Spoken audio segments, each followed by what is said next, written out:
ورحمة الله وبركاته. إن الحمد لله نحمده ونستعينه ونستغفره ونعوذ بالله من شرور أنفسنا ومن سيئات أعمالنا. من يهد الله فلا مضل له ومن يضلله فلا هادي له. وأشهد أن لا إله إلا الله وحده لا شريك له وأشهد أن محمدًا عبده ورسوله. يا أيها الذين آمنوا اتقوا الله حق تقاته ولا تموتن إلا وأنتم مسلمون. يا أيها الناس اتقوا ربكم الذي خلقكم من نفس واحدة وخلق منها زوجها وبث منهما رجالا كثيرا ونساء. واتقوا الله الذي تساءلون به والأرحام إن الله كان عليكم رقيبا. يا أيها الذين آمنوا اتقوا الله وقولوا قولا سديدا يصلح لكم أعمالكم ويغفر لكم ذنوبكم ومن يطع الله ورسوله فقد فاز فوزا عظيما. أما بعد فإن خير الحديث كتاب الله وخير الهدي هدي محمد صلى الله عليه وسلم وشر الأمور محدثاتها وكل محدثة بدعة وكل بدعة ضلالة وكل ضلالة في النار. أعوذ بالله من الشيطان الرجيم. بسم الله الرحمن الرحيم. إن الله يأمر بالعدل والإحسان وإيتاء ذي القربى وينهى عن الفحشاء والمنكر والبغي. وقال النبي صلى الله عليه وسلم انصر أخاك ظالما أو مظلوما. قالوا يا رسول الله هذا ننصره مظلوما فكيف ننصر ظالما؟ قال تأخذ فوق يديه. محترم علماء کرام، مہمانان گرامی، نوجوان دوستوں اور عزیز ساتھیوں اور نونہال و عزیز بچوں، آپ بہت ہی مبارکباد کے لائق اور مستحق ہیں کہ اس علمی پروگرام میں، اس جلسے میں آپ نے مشارکت کی اور اپنا قیمتی وقت بھی لگایا۔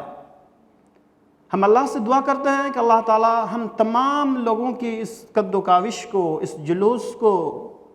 اس جلسے کو شرف قبولیت بخشے اور دنیا آخرت کی تمام تر سعادت و کامرانی ہمیں نصیب فرمائے، آمین۔ ہم نے جو تقاریر سنی ہے ماشاءاللہ بہت مفید رہے ہیں۔ اللہ تعالیٰ ان لوگوں کو جزائے خیر دے اور ہمیں اور آپ کو اور ان کو بھی عمل کرنے کی توفیق عطا فرمائے، آمین۔ اور ابھی میں آپ حضرات کے سامنے جس ٹاپک پر، جس وشے پر کچھ وقتب رکھنا چاہتا ہوں وہ ہے ظلم، زیادتی، عدوان، سرکشی کے بھیانک انجام۔ آپ سبھی حضرات جو جہاں ہیں بہت ہی صبر کے ساتھ بیٹھیں اور ادھر ادھر نہ جائیں، ادھر ادھر کی باتیں بھی نہ کریں۔ انشاءاللہ آپ لوگوں کو یہ ویڈیو بن رہا ہے، ہو سکتا ہے سوشل میڈیا کے مادھیم سے مل جائے، لیکن خود سے یہاں ویڈیو بنا کر اپنے کو بھی اور دوسرے کو بھی ڈسٹرب نہ کریں، ہمارے خیال سے، ہماری رائے سے بہتر ہے۔ آپ بذات خود سنیں اور اس کو اپنے دل و دماغ میں بسانے کی کوشش کریں۔ اللہ تعالی ہمارے ہر طرح سے مدد فرمائے گا انشاءاللہ۔ حضرات، اللہ سبحانہ و تعالیٰ نے اس کائنات کو بہت ہی خوبصورت انداز میں بنایا ہے، بہترین شکل و صورت میں سجایا، جس چیزوں کی ضرورت تھی ساری مکمل لگایا، اور اس کا مالی بھی بنایا، ذمہ دار بھی بنایا، پہرے دار بھی بنایا، نگہبان بھی بنایا، تاکہ ہمیشہ ہرا بھرا رہے، کسی طرح کی کوئی کمی کوتاہی اور بیشی نہ ہو۔ لہذا اللہ سبحانہ و تعالیٰ نے اس روئے زمین پر جو انسانوں کو بنایا اس کا ایک مقصد حقیقی اور اساسی بھی دیا، تاکہ اس مقصد اساسی کے محور پر چلے اور اس پر چل کر اپنی زندگی کو خوشگوار کر سکے، اور اللہ سبحانہ و تعالیٰ کا جو تخلیقی مقصد ہے وہ بھی مکمل ہو، اور انسانی زندگی دنیا میں رہ کر کے جو عمل کرے گا وہ انسان ہی کے لیے فائدہ ہوگا اور دنیا آخرت میں فائدہ ہوگا۔ لہٰذا ساری چیزیں انسانوں ہی کے لیے اللہ سبحانہ و تعالیٰ نے بنایا اور پیدا کیا ہے۔ تو اس کو خوبصورت بنانے کے لیے، اس کائنات کو منظم شکل میں ہمیشہ برقرار رکھنے کے لیے، اعتدال میں رکھنے کے لیے، برابری میں رکھنے کے لیے اللہ سبحانہ و تعالیٰ نے ظلم جیسی گھنونی حرکت سے بھی روکا، زیادتی کرنے سے بھی روکا، ایک دوسرے پر زبردستی کسی چیز کو تھوپنے سے بھی روکا، اور ہر انسان کو آزاد اور ہر انسان کو حر اور کیا کہتے ہیں سادھن کر کے بنایا اور پیدا کیا اور بھیجا، تاکہ اپنے ہر اعتبار سے اپنی زندگی کو گزار سکے۔ ساتھ ہی ظلم کرنے والوں کے لیے بڑی سختی بھی وعید آئی ہے، سختی کے ساتھ وعیدیں سنائی اللہ تعالیٰ نے قرآن اور حدیث میں۔ وجہ بھی بتا دیا گیا ہے کہ جو ظلم کرے گا اس کا انجام کیا ہوگا، اور ظلم نہ کرنے والے کا بھلا کیسے ہوگا۔ حضرات، ہم اور آپ جانتے ہیں کہ ہم سے بہت ساری امتیں گزر چکی ہیں، بہت قومیں گزر چکی ہیں، بہت انبیاء اکرام گزر چکے ہیں، تو ان قوموں میں بہت زیادہ طاقتور قوم بھی تھی، سب سے زیادہ سپر پاور بھی تھی۔ اتنا مضبوط وہ لوگ تھے کہ پہاڑ پر چڑھ کر اگر کودتے تو پہاڑ کے اندر گھس جایا کرتے تھے۔ اللہ اکبر، پہاڑ کو پھاڑ کر کے بھی گھس جایا کرتے تھے، اتنے طاقتور بھی تھے۔ اور کچھ بادشاہ گزرے ہیں جو بہت ہی ظالم تھے، ظلم زیادتی اپنے رعایا پر کرتے تھے۔ اس ظلم زیادتی کی مثال ہم اور آپ جانتے ہیں، لیکن ذہن نشی کر دینا چاہتا ہوں۔ ظلم زیادتی میں سب سے اہم رول بہت سارے لوگوں کا رہا ہے، لیکن فرعون کا بہت زیادہ تازہ ہے۔ فرعون جو ہے موسیٰ علیہ السلام کے زمانے کا ایک ظالم و جابر بادشاہ تھا، سب کو معلوم ہے۔ وہ موسیٰ علیہ السلام کی قوم جو بنی اسرائیل کہلاتی تھی، اس پر ظلم زیادتی کے پہاڑ توڑ دیا کرتے تھے، چکیاں چلا دیا کرتے تھے۔ وہ اس طرح کے کسی پنڈت نے یا کسی کہنے والوں نے اسے مشورہ دیا، کسی کاہن نے، کسی نجومی نے، کہ بنی اسرائیل میں سے موسیٰ علیہ السلام کی قوم میں سے کوئی ایسا شخص پیدا ہوگا جو تمہاری حکومت کو نیست نابود کر دے گا، تہس نہس کر دے گا، ستیہ ناش کر دے گا، چھن لے گا۔ لہذا اس فرعون نے کہا کہ اس سے بچنے کے لیے ہمیں کیا کرنا چاہیے؟ تو مشورہ دیا گیا کہ جتنے بچے پیدا ہوں سارے بچے کو قتل کر دو۔ لہذا قتل کرنے لگا، بادشاہ کے حکم سے کیا جانے لگا قتل۔ بچے کم پڑنے لگے تو پھر دوبارہ مشورہ دیا گیا کہ ایسا کرے کہ 1 سال کے بچے کو قتل کرے اور 1 سال کے بچے کو چھوڑ دے، مطلب 1 سال قتل کرے اور آئندہ سال چھوڑ دے، پیدا ہونے والے بچے کو زندگی گزارنے دیا جائے۔ چنانچہ ہم اور آپ جانتے ہیں کہ موسیٰ علیہ السلام کا ایک بھائی، ان کا نام کیا ہے؟ ہارون علیہ السلام، وہ بھی نبی تھے، اور موسیٰ علیہ السلام کی سفارش پر، ان کی وزارت کے لیے، ان کی مساعدت کے لیے اللہ نے ان کو بھی نبی بنایا تھا۔ تو ہارون علیہ السلام جس سال پیدا ہوئے اس سال حکم تھا کہ بچوں کو قتل نہ کیا جائے، اور جس سال موسیٰ علیہ السلام اس دنیا میں تشریف لائے، پیدا ہوئے، اس سال تھا کہ اس سال کے جتنے بھی بچے ہوں سب کو قتل کر دیا جائے۔ واقعہ آپ لوگوں نے سنا ہوگا۔ اور بچوں کو چھوڑ دیا جائے، خواتین کو چھوڑ دیا جائے، اس کے اور بھی بہت سارے مقاصد ہو سکتے ہیں، تو میں ادھر نہیں جانا چاہتا ہوں، بلکہ میں چاہتا ہوں کہ ظلم زیادتی کی انتہا ان لوگوں نے کی کہ نسل کشی کر ڈالی، تعداد کم ہو گئی، مردوں کی تعداد گھٹ گئی، تو 1 سال کے بعد دوسرا سال اس کو گیپنگ کر کے چھوڑنا پڑا۔ لہٰذا موسیٰ علیہ السلام کے واقعہ کی طرف نہ جاتے ہوئے ہم کہنا یہ چاہتے ہیں کہ فرعون نے بہت زیادہ ظلم زیادتی کی بنی اسرائیل پر، موسیٰ علیہ السلام کی قوم پر اور بھی دیگر لوگوں پر کی، یہاں تک کہ اللہ سبحانہ و تعالیٰ سے بھی بڑھ کر اپنی طاقت اور پاور اور شکتی دکھانے کی کوشش کی، جس کا نقشہ اللہ سبحانہ و تعالیٰ نے قرآن الکریم کے اندر ان کے زبانی الفاظ کو نقل کیا اور فرمایا کہ فرعون کہتا تھا اپنے زمانے میں انا ربکم الاعلی، کہ میں تمہارا سب سے بڑا رب ہوں، طاقتور ہوں، سپر پاور ہوں، یہ بھی دعویٰ کر ڈالا۔ اس سے بڑھ کر اور کیا ظلم زیادتی ہو سکتی ہے کہ جس اللہ نے انسانیت کو پیدا کیا اور ہر طرح سے شکل، بہت بہترین شکل صورت میں پیدا کیا، مخلوق ہونے کے بعد وہ خود اپنے آپ کو سب سے بڑا رب کہلانے لگا، دعویٰ کر دیا، اور نہ کہنے پر مختلف سزائیں دی، تکلیفیں دی، جیسے کہ ہمیں اور آپ کو معلوم ہونا چاہیے کہ ان کے گھر میں ایک خادمہ تھی، خدامہ یا خادمہ، لیڈیز سرونٹ، وہ ایک روز فرعون کی بیٹی کے سر میں کنگھی کر رہی تھی۔ بات دوسری طرف جا رہی ہے، لیکن ظلم زیادتی کی انتہا ایک مثال سنانا چاہ رہا ہوں اور اس کا انجام بھی بتاؤں گا۔ لہٰذا کنگھی جب گری تو خادمہ جو تھی وہ موسیٰ علیہ السلام کو مانتی تھی اور اس نے بسم اللہ کہہ دیا، کنگھی اٹھاتے ہوئے اللہ کا نام لیا، تو فرعون کی بیٹی نے سن لیا اور کہا کہ کیا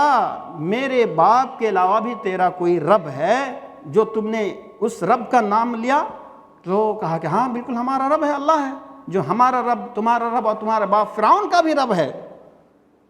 بہت دلیری اور شجاعت اور بہادری کے ساتھ جواب دیا کہ کیا تم یہی کہہ سکتے ہو ہمارے باپ کے سامنے؟ کہاں بالکل کہہ سکتی ہوں۔ لہذا واقعہ لمبا ہے، مختصر یوں ہے کہ فرعون کے سامنے بھی اس نے اپنی دلیری اور جرأت اور شجاعت کا نمونہ پیش کرتے ہوئے اللہ وحدہ لا شریک پر ایمان اور بھروسہ کو مضبوطی کرتے ہوئے انہیں کہا کہ ہاں ہمارا رب اللہ ہے اور تمہارا رب بھی اللہ ہے، اور میں تمہیں رب نہیں مانتی۔ تو کہا کہ اگر نہیں مانتی ہے تو انجام بہت برا ہوگا، کہ جو بھی ہو جائے میرا رب ایک ہی ہے اور میں اسی کو مانتا ہوں، تجھے رب نہیں مانتا۔ تو کہا کہ سوچ لو، ابھی بھی وقت ہے، کہ جو بھی من میں آئے کر ڈالو۔ لہذا ظالم و جابر فرعون نے کہا کہ اگر تم مجھے اپنا رب نہیں مانتی تو تیرے بچوں کو ایک ایک کر کے گرم تیل میں جلا کر کے بھنا کے ختم کر دوں گا۔ کہا کہ تیری مرضی جیسے ہو کرو، لیکن رب صرف ایک ہی ہے اور اسی کو میں مانتا ہوں جو تمہارا بھی رب ہے۔ چنانچہ ظالم نے بچوں سمیت اس خاتون کو بھی گرم تیل میں جلا کر کے ختم کر دیا۔ اللہ اکبر۔ واقعہ ماجرا اس طرح ہے کہ ایک خاتون نے کہا تھا کہ ہم لوگوں کی لاش کو، جلی ہوئی لاش کو ایک ہی جگہ دفنا دینا، اس طرح کا مطالبہ انہوں نے کیا تھا۔ ہم آپ کو بتاتے چلیں کہ جب معراج کی رات میں اللہ سبحانہ و تعالیٰ نے ہمارے آخری نبی تاجدار مدینہ احمد مصطفیٰ محمد مصطفیٰ صلی اللہ علیہ وسلم کو جنت کا سیر کرایا، گھمایا، چہل قدمی کروایا، دکھوایا، نظارہ کروایا، مشاہدہ کروایا، تو اس جنت میں ایک بہت زیادہ بھینی، بہت میٹھی، بہت اچھی، بہت بہترین خوشبو آ رہی تھی، بہت زیادہ اچھی خوشبو آ رہی تھی، مہک آ رہی تھی۔ آپ صلی اللہ علیہ وسلم نے پوچھا، دریافت کیا کہ خوشبو کس چیز کی ہے، کیسی خوشبو ہے جو یہاں آ رہی ہے، بہت خوبصورت ہے، بہت اچھی ہے، بہت مہنگی ہے؟ تو جواب دیا گیا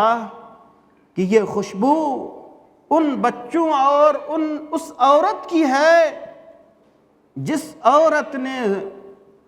فرعون جیسے ظالم و جابر کے سامنے اللہ وحدہ لا شریک کی گواہی دی اور اللہ کو مانا اور فرعون کو جھٹلایا، اور اس کو جس آزمائش میں آزمایا گیا اور اسے اخیر میں ظلم زیادتی میں جلا کر کے جو راکھ کر دیا گیا تھا، تو اسی راکھ کی یہ بہترین خوشبو آج آ رہی ہے۔ اللہ اکبر۔ ظلم کی انتہا دیکھیں، گرم تیل میں جلایا گیا، بچوں سمیت ماں کو بھی جلا دیا، لیکن جلنے والے جنت میں تو گئے، جلانے والے کہاں گئے بھائی؟ جہنم میں گئے۔ اور اس ظالم و جابر نے جو بھی ظلم زیادتی کی اس کا انجام ہمارا آپ جانتے ہیں کہ موسیٰ علیہ السلام جب اپنی قوم کو لے کر کے سمندر پار ہو گئے،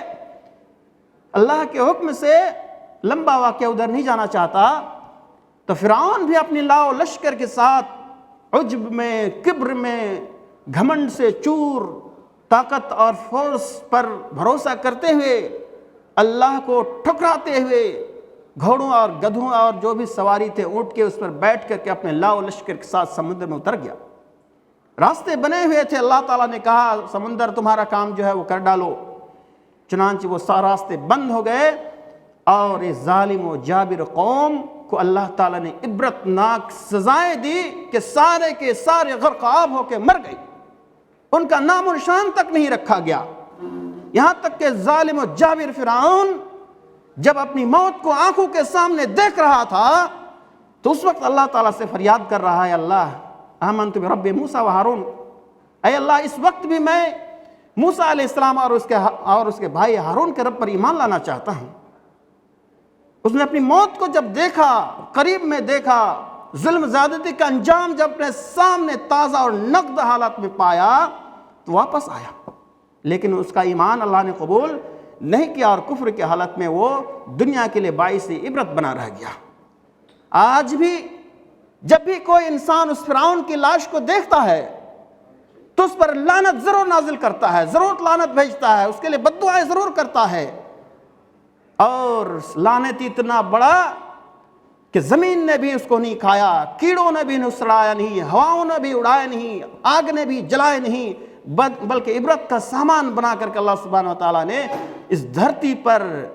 بے عزت کرتے ہوئے، ذلیل و خوار کرتے ہوئے، رسوا کرتے ہوئے اس دھرتی پر اس کو زمین کے اوپر ہی رکھ دیا۔ ہم مسلمان جو انتقال کرتے ہیں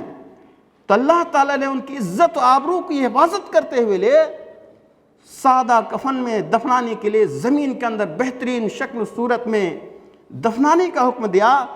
کہ اس کا جسمانی جو عزت و آبرو ہے وہ انسانوں سے مخفی رہے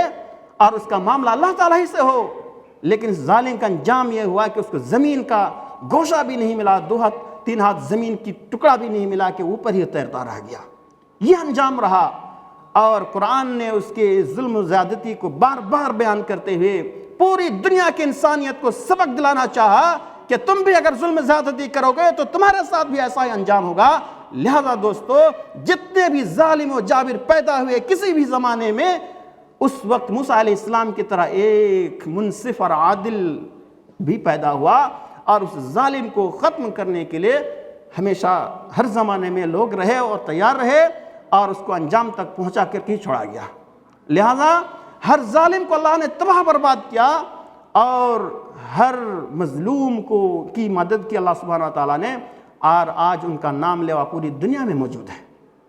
بار بار موسیٰ علیہ السلام کا تذکرہ ہو رہا، مظلوم تھے، اور فرعون کا تذکرہ لعنتی کے طور پر اور عبرت کے طور پر لیا جا رہا ہے۔ تو سارے قارون ہو، شداد ہو، اور اس کے حامان ہو، جو بھی جس زمانے کا بھی ظالم ہو، یا اصحاب الاخدود کے واقعہ کا وہ ظالم بادشاہ ہو، جس طرح کا بھی ظالم رہا ہے، سب کے ساتھ انجام یہی ہوا کہ خیر کے ساتھ کسی نے اس کا نام نہ اس وقت لیا اور نہ آج لے رہا ہے، لیکن جنہوں نے عدل انصاف کیا، جو مظلوم رہے، اس کا نام پوری دنیا میں لیا جا رہا ہے۔ دوستو، یہ ظلم کرنے والا اور ظالم کا انجام کا کچھ حصہ آپ کے سامنے پیش کیا گیا، لیکن ہمیں اور آپ کو معلوم ہونا چاہیے کہ بڑے بڑے ظالم کا انجام ہی ایسا نہیں، بلکہ جتنے لوگ چھوٹے ہوں یا بڑے ہوں، مسلم ہو یا غیر مسلم ہو، سپر پاور ہو یا کچھ بھی ہو، جب دنیا میں ظلم زیادتی ہوئی، جس وقت بھی ہوئی، اللہ تعالیٰ نے اس کے خاتمے کے لیے اس کا مد مقابل بھی بنایا، اور جو بھی ظلم زیادتی کرے گا اس کا انجام بھی بہت ہی خطرناک ہوگا، چاہے وہ مسلم ہو، غیر مسلم ہو، بادشاہ ہو، عام آدمی ہو، رعایا ہو، گھر کا ذمہ دار ہو، والدین ہو، مدارس اور کالج کے یونیورسٹی کے لوگ ہوں، جو بھی ظلم کرے گا اس ظلم کا انجام ہی بہت خطرناک ہوگا۔ دوستو، بہت ساری باتیں ہیں اور بہت سارے مسائل بھی ہمارے سامنے ہیں، لہٰذا ہم بہت اگر تفصیلی کرنے جائیں گے تو بہت وقت لگ جائے گا، لیکن جو ہم نے مواد آپ کے سامنے رکھنے کے لیے تیار کر رکھے ہیں یا لائے ہیں اس کو تو انشاءاللہ بیان کر کے ہی چھوڑوں گا۔ اللہ کے رسول صلی اللہ علیہ وسلم نے ارشاد فرمایا انصر اخاک ظالما او مظلوما، تم اپنے مظلوم اور ظالم بھائی کی مدد کرو، ظالم ہو یا مظلوم ہر ایک کی مدد کرو۔ صحابہ کرام نے سوال کیا کہ مظلوم کی مدد کرنا تو ہم سمجھ پا رہے ہیں کہ مظلوم ہے، اس کی مدد ہونی چاہیے، اس کی حفاظت ہونی چاہیے، اس کی طرف سے دفاع ہونی چاہیے، ظلم اس پر نہ ہونی چاہیے تو معلوم ہے،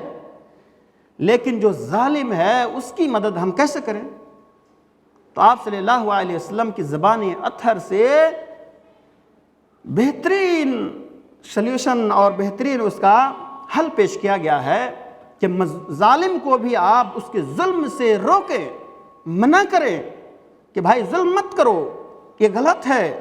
نہیں ہونا چاہیے، تمہارا سامنے والا انسان ہے، برابری کا ہے، وہ بھی اللہ کا بندہ ہے، لہٰذا ایسا ظلم زیادتی تم مت کرو، ایسا تو روکو۔ ساتھ ہی اس آدمی کو روکنے کی وجہ سے اگر وہ رک جاتا ہے تو وہ آدمی خود بھی بڑے بڑے مصائب اور پریشانی سے بچ جاتا ہے۔ وہ کیسے میں بتاتا ہوں، تشریحات کتب احادیث میں موجود ہے، لیکن آپ لوگوں کی سمجھنے کے لیے بہت ہی آسان ایک مثال دیتا ہوں۔ اگر ظالم نے ظلم زیادتی کرتے ہوئے مظلوم کو قتل کر دیا تو ہم اور آپ جانتے ہیں کہ قتل کے قصاص میں بھی اس انسان کو قتل کیا جائے گا کہ نہیں؟ اسلامی قانون کی روشنی میں، شریعت اسلامیہ میں بھی قاتل کو قتل کیا جائے گا قصاصاً۔ اگر ہم اور آپ اس ظالم کو نہیں روکتے ہیں اور وہ قتل کر دیتا ہے تو اس کو بھی قصاصاً قتل کیا جائے گا۔ لہٰذا اگر آپ روک دیے اور وہ رک گیا تو اپنے آپ کو قتل ہونے سے بچایا کہ نہیں بچایا؟ تو گویا کہ آپ نے اس کی مدد کی، اس آدمی کی مدد کی۔ تو چاہے قتل ہو، خون ریزی ہو، جو بھی ہو، جس طرح کی بھی ہو، اگر آپ اس سے روک رہے ہیں تو اس کی آپ مدد کر رہے ہیں۔ دوسری بات، اگر غیظ و غضب اور غصے کی حالت میں ہے اور آپ اسے کہہ رہے ہیں کہ بھائی ایسا مت کرو، اس کا غصہ اگر ٹھنڈا ہو جاتا ہے تو بڑی بڑی مصیبتوں سے بچ جاتا ہے۔ آج میں نے ایک مثال دیا تھا آج کے خطبے میں، وہ مثال میں آپ کے سامنے آج بھی بیان کرنا چاہتا ہوں۔ مثال یہ ہے، کسی کویت کے اندر ایک عربی اور اجنبی کا جھگڑا ہو گیا پارکنگ کو لے کر کے، تو وہ عربی اکیلا اور یہ اجنبی کے ساتھ تقریباً 150 آدمی کھڑے ہیں آس پاس میں، لیکن کوئی منع نہیں کر رہا، نہ ظالم کو منع کر رہا، نہ مظلوم کو روک رہا ہے، کسی کی بھی کوئی مدد نہیں کر رہا، کھڑا تماشا ہی بنا بیٹھا ہے۔ اسی بیچ میں ایک آدمی باہر سے آیا اور روکنے کی کوشش کی، ظالم نے ایک دھکا لگایا، زمین پہ گرا اور اس کی ٹانگ ٹوٹ گئی۔ عبرتناک واقعہ بھائی، تازہ مثال ہے تاکہ فوراً آپ سمجھ سکیں کہ ظلم کرنے والے اور جس پر ظلم ہو رہا ہے اگر اس کی مدد نہیں کریں گے تو ایسے ہی بھیانک انجام سے ہمیں بھگتنا پڑے گا۔ لہٰذا کیا ہوا، اس کی ٹانگ ٹوٹی، ایک آدمی باہر سے آیا تھا روکنے کے لیے، مدد کرنے کے لیے مظلوم کی اور ظالم کی مدد کرنے آیا تھا، لیکن ظالم نے اسے بھی ایک دھکا لگایا اور اس کی بھی ٹانگ ٹوٹی۔ تیسرا آدمی اس ظالم کی گاڑی کا نمبر لے لیا اور پھر جا کے مقدمہ اور کیس کیا، لہذا قانون نے اس پر 6,500 دینار کا جرمانہ لگایا ٹانگ ٹوٹنے کی وجہ سے۔ تو ہم آپ کو کہنا چاہ رہے ہیں کہ ہم میں سے جو شخص بھی یہاں کسی طرح سے ظلم زیادتی کر رہا ہے کسی کے بھی ساتھ تو اس کا انجام ایسا ہی ہوگا، لہذا نہیں کرنا چاہیے۔ اور اگر کہیں ظلم زیادتی ہو رہی ہے تو حتی الامکان کوشش کرنا چاہیے کہ دونوں کی مدد ہو۔ اگر ہم اس دن ان 100 آدمی سے کوئی بھی یا چند لوگ آ کر اس ظالم کو روکتا تو اس کی ٹانگ بھی نہیں ٹوٹتی اور 6,000 دینار اس کو جرمانہ کے طور پر نہیں لگتا۔ سمجھ رہے ہیں بات؟ تو اگر ہم ظالم کی مدد کرتے تب ایسا ہوتا، مدد نہیں کیے تو ہوا کہ نہیں نقصان اس کا؟ تو گویا کہ دونوں کو نقصان ہو رہا، ظالم اور مظلوم دونوں کو نقصان ہو رہا ہے، لہٰذا ایسا نہیں ہونا چاہیے۔ تو ہم جو آپ کے سامنے یہ انصر اخاک ظالما و مظلوما کی جو تشریح کی ہے، بالکل ہلکے انداز میں، آسان عام فہم زبان میں، تاکہ ہم اور آپ فوراً سمجھ لیں۔ یوں تو اللہ سبحانہ و تعالیٰ نے بہت ساری آیتوں میں ظلم زیادتی کو منع کیا ہے، چاہے اس کی نوعیت کچھ بھی ہو، یہاں تک کہ انسان کے علاوہ جانوروں کے ساتھ بھی، چیونٹیوں کے ساتھ بھی، مچھلیوں کے ساتھ بھی، شجر و حجر کے ساتھ بھی، کسی کے ساتھ بھی ظلم زیادتی روا اسلام میں نہیں، جائز نہیں ہے۔ تو ہم نے ایک حدیث سنانی ہے، وہ ہے اللہ کے رسول صلی اللہ علیہ وسلم نے ارشاد فرمایا کہ اول ما یحاسب به العبد یوم القیامہ الصلاۃ۔ یہ بات ہمیں اور آپ کو سب کو معلوم ہے کہ کل قیامت کے دن سب سے پہلے جس کا حساب لیا جائے گا وہ ہے نماز، صلاۃ۔ تو یہ حساب کے اعتبار سے پہلا اللہ کی عبادت و بندگی کے اعتبار سے پہلا ہے، یعنی اللہ کا عبادت و بندگی کا جس چیز کا حساب لیا جائے گا وہ نماز کے بارے میں لیا جائے گا۔ سیم اسی طرح ایک اور حدیث ہے، اس میں آپ صلی اللہ علیہ وسلم نے فرمایا اول ما یقضى بین الناس یوم القیامہ فی الدماء۔ کل قیامت کے دن انسانوں کے حقوق میں سے، انسانیت کے حقوق میں سے، اعمال میں سے سب سے پہلے جس چیز کا حساب ہوگا وہ ہے خون خرابہ، قتل و غارت گری اگر کسی نے کیا ہے تو اللہ کی عبادت کا حساب پہلے عبادت کے طور پر اور انسانی حقوق کے طور پر سب سے پہلے جس حق کا حساب لیا جائے گا وہ ہے خون خرابہ، قتل و غارت گری، مرڈر، اس کا حساب ہوگا۔ اور یہ ایسا حق ہے کہ اللہ تعالیٰ خود نہیں معاف کرے گا، اللہ تعالیٰ خود نہیں معاف کرے گا جب تک کہ مقتول سے قاتل معافی کا مطالبہ نہ کر لے یا معاف کروا نہ لے، حلال نہ کر لے، اپنے آپ کو اس سے نکال نہ لے، اس وقت تک مقتول معاف بھی نہیں کرے گا اور وہ اس کا حساب و کتاب فائنل ہو کے جنت نہیں جائے گا۔ لہٰذا ایک حدیث اور بیان کر دوں، آپ صلی اللہ علیہ وسلم نے مقتول کے بارے میں فرمایا کہ ظالم نے تو ظلم زیادتی کی، اپنے طاقت کے بلبوتے پر، اپنے حکومت کے اشارے پر یا ملکی قانونی اور کیا کہتے ہیں قوت اور جوش پر، چاہے مخفی انداز میں کیوں، چھپے ہوئے کیوں، غلطی چپکے کیا ہو یا سب کے سامنے اگر کسی کو بھی قتل کیا ہو اور پتہ نہیں چلا یا اس کا حساب کتاب دنیا میں نہیں ہوا یا اس کا بدلہ یا قصاص نہیں لیا جا سکا، وہ چھپ چھپ کے رہ گیا قاتل یا زبردستی قتل کروایا اور اس کا حساب کتاب اور اس کا معاوضہ یا اس کا قصاص دنیا میں نہیں لیا جا سکا، تو وہ یہ خوش فہمی میں نہ رہے کہ دنیا میں بھی بچ گیا آخرت میں بھی بچ جائے گا، ایسا ممکن نہیں ہے۔ لہٰذا اے ظالموں یاد رکھو، دنیا میں بچنے سے اخروی نجات نہیں مل سکتی، بلکہ کل آخرت میں، کل قیامت کے دن اللہ کے رسول صلی اللہ علیہ وسلم نے ارشاد فرمایا یاتی المقتول متعلقا رأسہ بإحدى یدیہ، کل قیامت کے دن مقتول آئے گا اس حال میں کہ اس کا سر قاتل کے گردن سے لٹکا ہوا ہوگا۔ جس نے مرڈر کیا ہے چپکے سے کیا تھا، حکومت کے اشارے پر کیا تھا یا جیسے بھی کیا تھا، جو آج کل جو شکل وہاں پایا جا رہا ہے آدھونک طور پر، جیسے بھی جس چیز سے بھی قتل کیا ہو اور چھپ گیا ہو یا نہیں کر سکا ہو، اس کا بدلہ نہیں لے سکا ہو، لیکن کل قیامت کے دن کیا ہوگا کہ وہ مقتول جو ہے وہ تلاش لے گا کہ کس نے قتل کیا تھا، اس کو مل جائے گا کس نے اس کو ذبح کیا تھا، مرڈر کس نے کیا تھا اس کو مل جائے گا، اور ساتھ میں اپنے ساتھ میں اس کو لے کر کے آئے گا اللہ سبحانہ و تعالیٰ کے سامنے، اس حال میں کہ مقتول کا سر، جس کو قتل کیا گیا اس کا سر اس قاتل مرڈر کرنے والے کے گلے میں لٹک رہا ہوگا، ایک ہاتھ سے اس کے پیشانی پکڑا ہوا ہوگا، اور اس کی جو رگیں ہیں، یہ جو گردن کی رگ ہے جو ذبح کرتے ہیں جانوروں کو، تو وہاں جو رگیں ہوا کرتی ہیں اس رگوں سے خون بہہ رہا ہوگا، رس رہا ہوگا، نکل رہا ہوگا،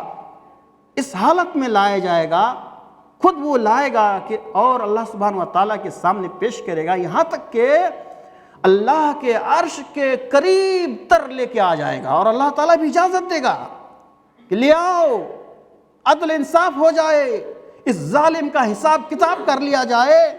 چنانچہ اس کے سر کو نہ اس آدمی کو اور قریب لایا جائے گا، اور اللہ سبحانہ و تعالیٰ کے سامنے یہ مقتول سر جس کا باڈی بھی نہیں ہوگا، صرف سر ہی سر ہوگا، وہ اللہ سبحانہ و تعالیٰ سے کیا کہے گا؟ یقول المقتول لرب العالمین، رب العالمین اللہ سبحانہ و تعالیٰ سے عرض کرے گا ھذا قتلنی، یہی وہ شخص ہے جس نے مجھے قتل کیا تھا دنیا میں۔ فیقول للقاتل، تو قاتل سے کہا جائے گا، اس میں تھوڑی سی اور لمبی حدیث ہے، لیکن آخر میں وہ قاتل اللہ تعالیٰ سے فریاد کرتے ہوئے کہے گا کہ فیما سلی ربی فیما قتلنی، اے میرا رب، وہ سر کہے گا، دھڑ نہیں رہے گا، گلے میں لٹک رہا ہوگا، بھاگنے کی کوئی گنجائش نہیں ہوگی، سود اور بیاج سے نہیں نکل سکتے، گھوس دے کر نہیں نکل سکتے، واسطہ کچھ بھی نہیں ہوگا، پرسان حال ہوگا۔ اس حالت میں مقتول کہہ رہا ہوگا اللہ سبحانہ و تعالیٰ سے، اور یہ مقتول اور قاتل دونوں عرش الہی کے بہت ہی قریب ہو جائے گا۔ اس وقت اللہ تعالیٰ فخر محسوس کرے گا کہ ہم ہے عادل، ہم ہے حاکم، جس کی عدل و انصاف کی امید اس مقتول کی اتنا زیادہ ہے کہ اس نے پکڑ کر کے ہمارے سامنے لے کے آ گیا اور عرش کے قریب لے کے آ گیا۔ اللہ اکبر۔ تو اس وقت کہے گا یہ قاتل، یہ مقتول، کہ اللہ آپ اس سے پوچھ لیجئے اس نے مجھے کیوں قتل کیا تھا، انصاف ملے گا۔ لہذا اے ظالموں، پوری دنیا میں ظلم زیادتی کرنے والے، انسانیت کو ختم کرنے والے، اپنی پاور کا دھوس جمانے والے، لوگوں پر ظلم زیادتی کرنے والے، یہ دنیا آج تمہارے لیے ہے، کل قیامت کے دن تمہیں کوئی نجات نہیں، اللہ سبحانہ تعالیٰ کے سامنے تمہیں حساب دینا ہی ہوگا،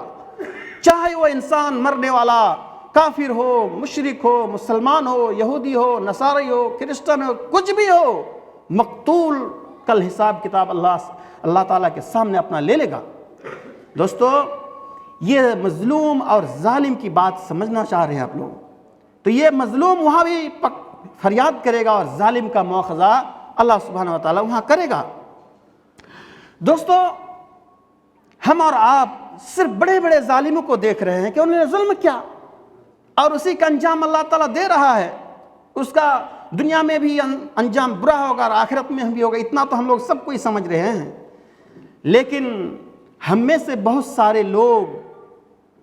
ظالم بہت ہیں، ہم میں سے بہت سارے لوگ مظلوم بھی ہیں اور ظالم بھی ہیں۔ کوئی کسی عہدے دار ہے، کوئی ذمہ دار ہے، کوئی کچھ بھی ہے، اگر وہ بھی ظلم زیادتی کر رہا ہے تو اس کا بھی بھیانک انجام ہوگا۔ اللہ کے رسول صلی اللہ علیہ وسلم نے ارشاد فرمایا کلکم راع وکلکم مسئول عن رعیتہ۔ اللہ کے رسول صلی اللہ علیہ وسلم کی زبان مبارک سے مخاطب کرتے ہوئے صحابہ اکرام سے عرض کیا کہ تم میں سے ہر شخص ایک ذمہ دار ہے، ہر شخص، یہاں تفصیل اور ہے لیکن پہلے کہا گیا کہ تم میں سے ہر شخص ایک ذمہ دار ہے، اور اپنی ذمہ داری کے لیے، اپنی ذمہ داری کے بابت اسے سوال کیا جائے گا، کیا تم نے پوری مکمل ذمہ داری ادا کی یا نہیں کی، تم نے اس کا حق ادا کیا ہے یا نہیں کیا۔ ملک کا بادشاہ بھی ایک ذمہ دار ہے، اس کے بارے میں اسے پوچھا جائے گا۔ اسی طرح ایک ایک کر کے اللہ کے رسول صلی اللہ علیہ وسلم نے ارشاد فرمایا کہ آدمی اپنے گھر میں ذمہ دار ہے، گھر کا ذمہ دار ہے، لہٰذا وہ اپنے گھر کے بارے میں اسے سوال کیا جائے گا، پوچھا جائے گا۔ یہاں تک کہ خواتین، عورتیں بھی اپنے شوہر کے گھر میں اپنے بال بچوں پر اور دیگر لوگوں پر وہ ذمہ دار ہے، یہاں تک کہ خادم اور خادمہ بھی اپنے مالک کے گھر کے لوگوں کا یا اسباب کا وہ ذمہ دار ہے، اسے بھی سوال کیا جائے گا۔ اور آخر میں اللہ کے رسول صلی اللہ علیہ وسلم نے ارشاد فرمایا الا کلکم راع وکلکم مسئول عن رعیتہ، یاد رکھو، خبردار، ہوشیار ہو جاؤ، تم میں سے ہر شخص، چاہے وہ کتنا بڑا مقام ہی کیوں نہ رکھتا ہو، چھوٹا ہو یا بڑا ہو، گھر کے ذمہ دار ہو، گارجن ہو، بھائیوں کا لیڈر ہو، گاؤں کا سرگنا ہو، مدرسے کا ذمہ دار ہو، کالج اور یونیورسٹی کا پروفیسر ہو، جو بھی جس مرحلے میں جہاں بھی ہے، ہر ایک سے مخاطب ہو کے کہا جا رہا ہے کہ آپ میں سے ہر ایک آدمی ذمہ دار ہے، اور ہر ایک کو اپنی ذمہ داری کے بارے میں پوچھا جائے گا۔ آپ لوگ سوال کر سکتے ہیں کہ بھائی آج کی اس موضوع میں اس حدیث کی کیا مناسبت ہے؟ پوچھ سکتے ہیں کہ نہیں پوچھ سکتے؟ اس کا جواب یہ ہے کہ جب ذمہ دار ہیں ہم میں سے ہر شخص، تو ظاہر سی بات ہے اگر ظلم زیادتی کریں گے تو کیا ہمیں چھوڑ دیا جائے گا؟ یہاں معنی یہ ہے کہ ہم ظلم زیادتی نہیں کریں گے ذمہ داری لینے کے بعد، اور ادنا سے ادنا انسان سے بھی پوچھا جائے گا اس کی ذمہ داری کے لیے، لہذا ادنا ہو یا اولا ہو یا جو بھی ہو یا اعلیٰ ہو، ہر ایک کو چاہیے کہ وہ کسی بھی مرحلے میں اپنے ماتحتی پر کسی طرح کی ظلم زیادتی نہ کرے.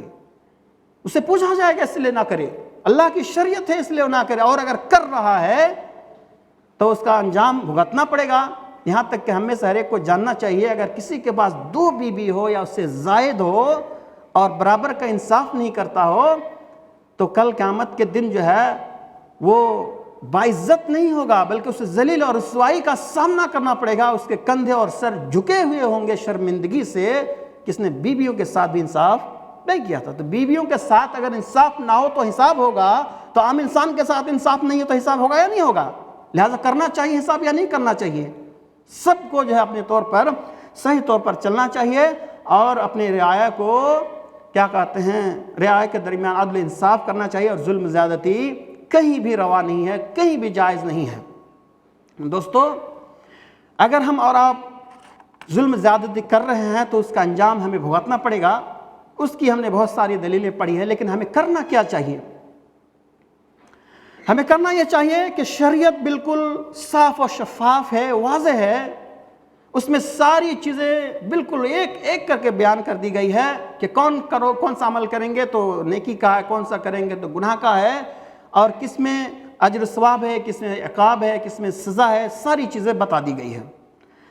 لہٰذا ہم میں سے ہر شخص کو چاہیے کہ اپنی زندگی میں ظلم زیادہ سے دور رہے, چاہے کتنا قریب کا آدمی ہو یا کتنا بعید کا ہو, جان پہچان کا ہو نہیں ہو, مسلم ہو غیر مسلم ہو, کسی کے ساتھ ظلم زیادتی نہیں ہونی چاہیے. ہمیں معلوم ہونا چاہیے نہ یونس علیہ السلام جب سمندر میں مچھلی کے پیٹ میں تھے تو انہوں نے ایک دعا پڑھا تھا. کون سی دعا؟ چلیے پڑھے کوئی بھی شخص. دیکھیے اس میں انی کنت من الظالمین کہا گیا, لا الہ الا انت سبحانک انی کنت من الظالمین. تو ایک نبی ہے, نبی ہونے کے بعد کیا وہ ظلم زیادتی کر سکتے ہیں؟ ظالمین کا معنی کیا؟ ہم ظالم تھے, ظلم زیادتی کرنے والے تھے, گنہگار تھے, پاپی تھے, بہت کچھ تھے. تو ہم کہنا یہ چاہ رہے ہیں اس قرآنی آیت سے کہ ہمیں بھی ہمیشہ یونس علیہ السلام کی طرح مصیبت ہو یا غیر مصیبت, کہیں بھی ہو, دکھ تکلیف میں ہو یا کہیں بھی ہو, اگر یہ دعائیں کرتے ہیں تو اللہ تعالیٰ ہمیں یونس علیہ السلام کی طرح نجات دے گا کہ نہیں دے گا؟ بڑی ظلم زیادتی میں تھے, مچھلیوں کی پیٹ میں تھے, سمندر کا اندھیرا تھا, پیٹ کا اندھیرا تھا, بہت لاچارگی کی حالت میں تھے, لیکن اللہ کے سامنے اپنے آپ کو سب سے چھوٹا اور کمتر ثابت کیا. تکبر, گھمنڈ اور فخر اور نبی ہونے کے باوجود بھی اپنے آپ کو کوتاہ سمجھا, کمی کوتاہی اپنے اندر ثابت کیا, لو لگایا, گڑ گڑایا اللہ رب العالمین سے, اور اس مچھلی کے پیٹ کے اندھیری میں بھی رہتے ہوئے اللہ تعالیٰ سے مانگا تو اللہ تعالیٰ نے اسے کلیتاً نجات عطا فرمایا. اب نجات دیا کہ نہیں دیا؟ تو ہم بھی اگر مظلوم ہے تو بھی دعا کریں گے, اور اپنے آپ کو بھی بری ذمہ نہیں سمجھیں گے کہ ہم ظالم نہیں, ہم ظلم نہیں کرتے ہیں, ایسا ہم اور آپ نہیں سمجھیں گے, بلکہ ہر شخص سے کچھ نہ کچھ ظلم زیادتی ہو جاتی ہے. لہٰذا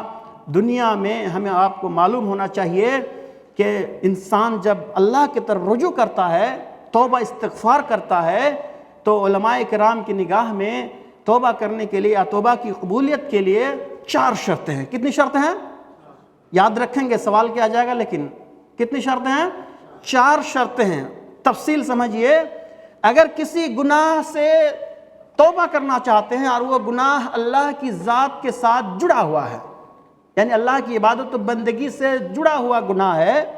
اور اس گناہ کو چھوڑ کر کے اللہ وحدہ لا شریک کی عبادت و بندگی میں آ جانا چاہتے ہیں, اپنے آپ کو اللہ سے جوڑ دینا چاہتے ہیں, برائی کو ترک کرنا چاہتے ہیں, تو اس وقت آپ کو 3 شرط کے مطابق یا 3 شرط کو مد نظر رکھتے ہوئے توبہ استغفار کرنا پڑے گا. معلوم ہے یا نہیں ہے؟ اور اگر آپ کا گناہ کا تعلق انسانوں سے ہے, اللہ کے مخلوق سے ہے, انسانیت سے ہے, حقوق العباد سے ہے, تو 4تھی شرط ہے جو وہ اہم ہے. آئیے تیسری شرط ہم پہلے بتا دیتے ہیں, اس لیے کہ ہمیں سے ہر شخص گنہگار ہے, ظالم ہے, اپنے نفس پر ظلم کرنے والے ہیں, لہٰذا اللہ کی طرف ہم لو لگائیں, گڑ گڑائیں, معافی مانگے. تو توبہ استغفار کرنے کے لیے سب سے پہلی شرط ہے کہ آپ اپنا جو گناہ کا کام کیے ہیں اس سے سب سے پہلے زیادہ کیا ہم شرمندہ ہوں گے۔ شرمندہ ہونا سمجھتے ہیں؟ شرمندہ کا ہونا کیا معنی یہ ہے کہ آپ نادم ہوں گے اور جو گناہ کر چکے ہیں اس گناہ کو کسی کے سامنے بیان نہیں کریں گے۔ ٹھیک ہے، معافی مانگنا چاہ رہے ہیں نا، تو آپ گناہ کو کسی کے سامنے بیان نہیں کریں۔ بہت سارے لوگ ہیں کہ گناہ کیے ہیں اور پھر لوگوں کے سامنے بھی بولتے ہیں کہ ہم نے فلاں فلاں گناہ کیا تھا، بہت مزہ آیا تھا۔ تو اگر توبہ کرنے کے بعد بھی تذکرہ کر رہا ہے تو گویا کہ اس کا توبہ اللہ تعالیٰ نے قبول نہیں کیا۔ لہٰذا ہر شخص کو چاہیے کہ توبہ استغفار کرنے سے پہلے جو گناہ کا کام کیا اسے شرمندہ ہو۔ دوسرا یہ ہے کہ آئندہ کے لیے ہمیشہ کے لیے وعدہ کرے کہ ہم کبھی بھی وہ گناہ کا کام نہیں کریں گے۔ جیسے نماز چھوڑ رہا تھا تو اب نماز نہیں چھوڑیں گے، مثال کے طور پر نماز چھوڑ رہا تھا نماز نہیں چھوڑیں گے، اور جو گناہ کا کام وہ کر رہا تھا وہ گناہ چھوڑ دے۔ پہلا کام ہے کہ نادم ہو، دوسرا ہے کہ گناہ چھوڑ دے، تیسرا یہ ہے کہ مستقبل کے لیے اللہ تعالیٰ سے وعدہ عہد اور پیمان کرے کہ کبھی بھی ہمیں گناہ کا کام نہیں کریں گے۔ تب اللہ تعالیٰ آپ کی دعاؤں کو یا آپ کی توبہ استغفار کو قبول فرمائے گا۔ شرط ہے کہ اس گناہ کا تعلق اللہ تعالیٰ سے ہو۔ لیکن اگر کسی گناہ کا تعلق بندے سے ہے، بندے سے اس لیے میں واضح کرنا چاہتا ہوں، یہ ہمارا آخر کا حصہ ہے کہ انسان ظلم زیادتی کر رہا ہے اور دندناتا پھرتا ہے، اپنے آپ کو بڑی بڑی مجلس میں پیش کرتا ہے اور سمجھتا ہے کہ ہم نے کچھ کیا ہی نہیں۔ لیکن دوستو، اگر ہم توبہ کرنا چاہتے ہیں انسانوں کے ساتھ جو ہوا ہے اس سے بھی، تو ہمیں چاہیے چوتھی شرط کے طور پر کہ ہم اس انسان سے حلال ہو جائے۔ حلال ہو جائے کا معنی اس سے معافی مانگ لے، جس کے ساتھ اپنے ظلم زیادتی کیا ہے اس سے آپ معافی مانگ لے۔ اگر وہ زندہ ہے تو ڈائریکٹلی معافی مانگ سکتے ہیں، اور اگر لین دین والا ظلم زیادتی کیا، پیسہ روپیہ زمین جائیداد ہڑپ لیا ہے تو اس کو واپس کریں۔ ایسا نہیں کہ واپس بھی نہ کرے اور ایسی معافی مانگ لے، نہیں ہوگا، آپ اس کو واپس کریں۔ یہاں تک کہ اگر وہ زندہ نہیں ہے، مر گیا ہے، پتہ بھی نہیں چلا کہیں چلا گیا ہے، تو علماء کرام کے فتوے کے مطابق اس مقدار جتنا آپ نے چرایا تھا یا لیا تھا اس مقدار آپ اس کا پیسہ اس کے نام سے صدقہ و خیرات کر دیں، تبھی آپ معافی اور چھٹکارا پا سکتے ہیں۔ اور ہر ممکن کوشش کریں کہ ہم نے جو ظلم زیادتی کی تھی تو اس سے معافی مانگنے کی جو بھی صورت ہو، جس طرح کی بھی ہو، اس طرح ہم اور آپ صورت نکالیں اور اسے معافی مانگے اور اپنی ظلم زیادتی جو ہم نے کیا ہے اس پہ نادم و شرمندہ ہو، اور اللہ تعالیٰ پھر اللہ ہماری توبہ کو قبول فرمائے گا اور ہمیں دنیا اور آخرت میں عزت اور سرخوری نصیب فرمائے گا۔ ہمارے پاس ایک خط آ گیا ہے، ہم ختم کر دیں ہیں، تو ہم آخر میں یہی کہنا چاہیں گے، آخر تک میں، کہ ہم میں سے ہر شخص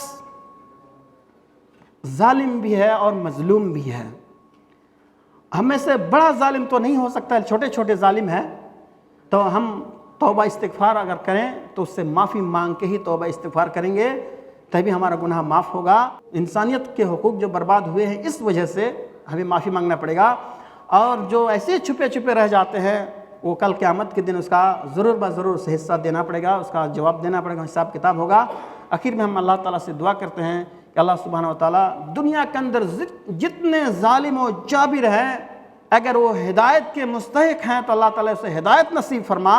اور اگر وہ ہلاک و برباد ہونے کے مستحق ہے، اللہ تو ہی علم غیب رکھنے والا ہے، تو اسے تباہ و برباد فرما، اور ہم میں سے جس شخص نے بھی ظلم زیادتی کیا اللہ تعالیٰ سے ہمیں معاف فرما دے، ہم سے جو گناہ سرزد ہوئے ہیں اسے اللہ تو معاف فرما دے، ہم نے جو نیک اعمال کیے ہیں اللہ تعالیٰ سے قبول فرما، اور دنیا کے اندر جو مظلوم ہے اللہ تعالیٰ اس کی مکمل مدد فرما، جو پریشان حال ہیں اسے چھٹکارا نصیب فرما، جو جیلوں میں بند ہے اسے رہائی عطا فرما، جو بیمار ہیں اللہ تعالیٰ سے شفا بھی عطا فرما۔ آمین تقبل یا رب العالمین۔ آپ لوگوں کا بہت بہت شکریہ کہ آپ نے بہت ہی